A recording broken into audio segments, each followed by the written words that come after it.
Welcome to my YouTube channel, Lurkshade. Well, today I have 3 Black Screen Watchmen's scary stories to help you fall asleep peacefully.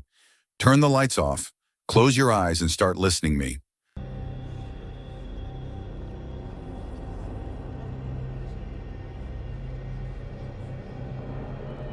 Sam, a retired soldier, had grown tired of the hustle and bustle of his former life. Seeking peace, he moved to a small town and took up a simple job as the night watchman for its historic clock tower.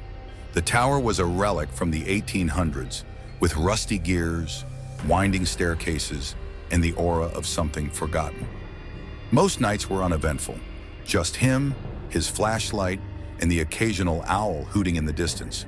But on his third night, the tranquility began to crumble. It started subtly. As Sam made his rounds, he thought he saw a shadow flit across the stairwell out of the corner of his eye. At first, he shrugged it off, attributing it to the dim lighting and his own tired mind. But the shadows kept appearing, just at the edge of his vision, vanishing the moment he turned to look. On the fourth night, things escalated. While climbing the stairs to check the belfry, Sam noticed something unusual. Muddy footprints leading up ahead of him. His heart raced. He was certain no one else had entered the tower. The gates were locked, and he had the only key. The footprints, bare, human, and wet, led to the highest point of the tower. As he reached the belfry, the air grew colder, almost unnaturally so. The massive bell, dormant for years, loomed above him like a silent sentinel. Suddenly, a chilling sound pierced the silence. The rope attached to the bell creaked, swaying as if someone had just yanked it. Sam shone his flashlight upward, and his breath caught in his throat. A man, or what looked like a man, hung from the bell's rope, his head lolling to the side, his eyes wide open and staring directly at Sam. Sam stumbled backward, his flashlight dropping to the floor. The beam of light danced wildly, illuminating the belfry's corners. When he scrambled to pick it up, the figure was gone. Only the rope continued to sway, as if mocking him. The next day, Sam reported the incident to the local historian who managed the clock tower's preservation. The man listened gravely before revealing a dark piece of the tower's history. Decades ago, a watchman named Thomas had worked the same job. Known for his reclusive nature, Thomas began complaining of shadows stalking him. One night, he was found hanging from the bell rope.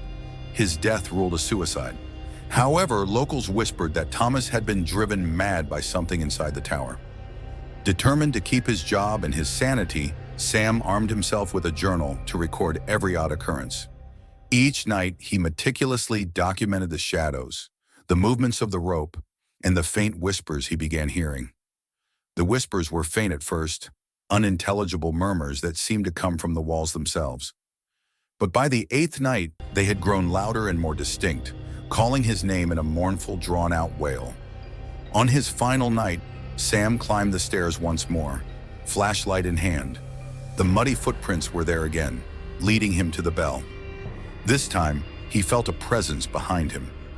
Turning slowly, he found Thomas standing there, his face pale and twisted in agony. The ghost's eyes bore into him, and Sam felt a cold hand press against his chest, as if trying to push him toward the edge of the tower.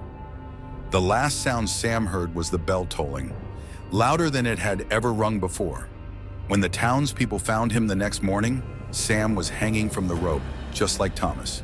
His journal lay open on the floor, the last entry scrawled in frantic handwriting, "It won't let me leave."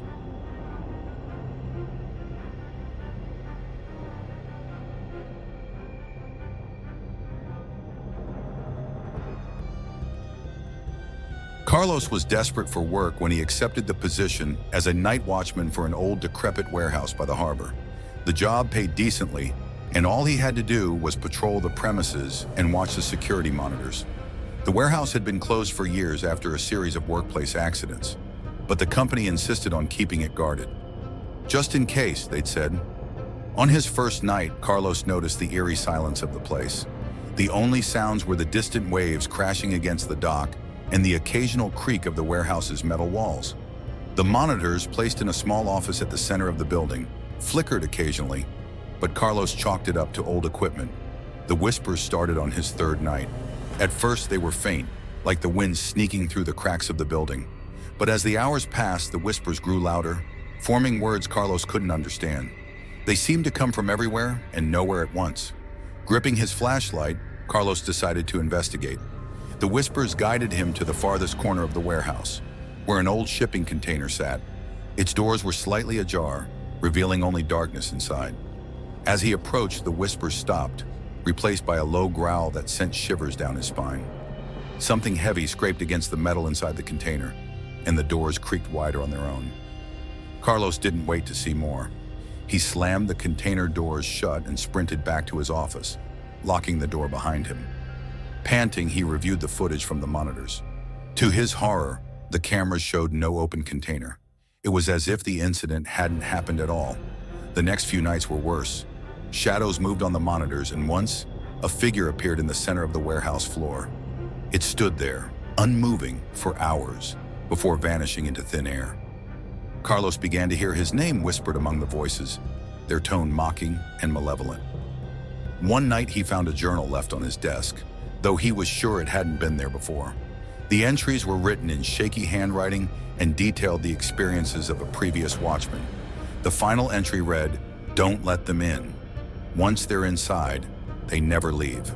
On his final night, the whispers didn't stop. They grew deafening, filling every corner of the warehouse. The lights flickered and the monitors went black. When they came back on, the cameras showed a mob of shadowy figures surrounding the office. Carlos froze as the doorknob began to turn slowly. The next morning, workers found the office empty, the monitors shattered. Carlos's flashlight lay on the floor, the only trace of him left behind. The journal had vanished as well.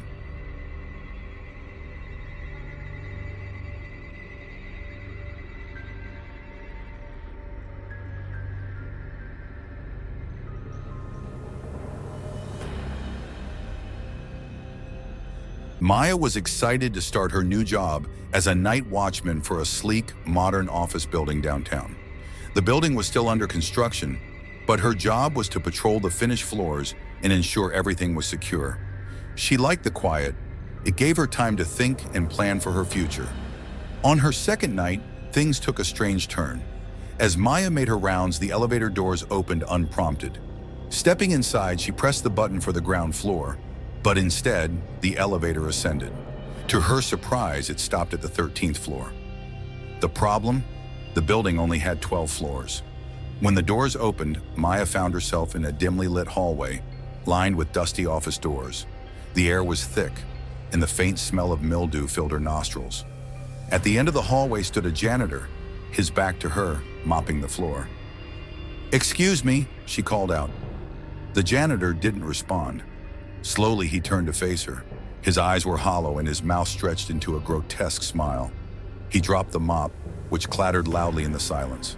Before Maya could react, the lights flickered and the figure disappeared. Panicking, Maya rushed back to the elevator and pressed the button for the ground floor. When the doors finally closed, she breathed a sigh of relief. But as she stepped out, she realized something was wrong. The lobby clock read 10 p.m., the exact time she had started her shift. Her radio crackled to life. "Maya, it's time to start your rounds," her supervisor's voice said. Confused, she looked around. The building was exactly as she had found it earlier that night. The elevator dinged behind her, its doors sliding open, inviting her in. Maya realized with growing dread that she was trapped in a loop, doomed to relive the same terrifying shift over and over again. On the fifth iteration, Maya decided to resist the elevator's call. She remained in the lobby, her back pressed against the wall, watching the doors open and close on their own. Hours passed, but nothing changed. The clock remained at 10 p.m., and her radio continued to crackle with static. Desperate, Maya ventured into the elevator once more, hoping to find a way out. This time, the elevator descended into darkness, bypassing all floors. When the doors opened, she found herself in a basement filled with office furniture draped in white sheets. The janitor stood in the center of the room, his hollow eyes fixed on her. "You're late," he whispered before lunging at her. The building's security cameras captured only static that night. Maya was never seen again, but her name still appears on the employee roster, assigned to the night shift.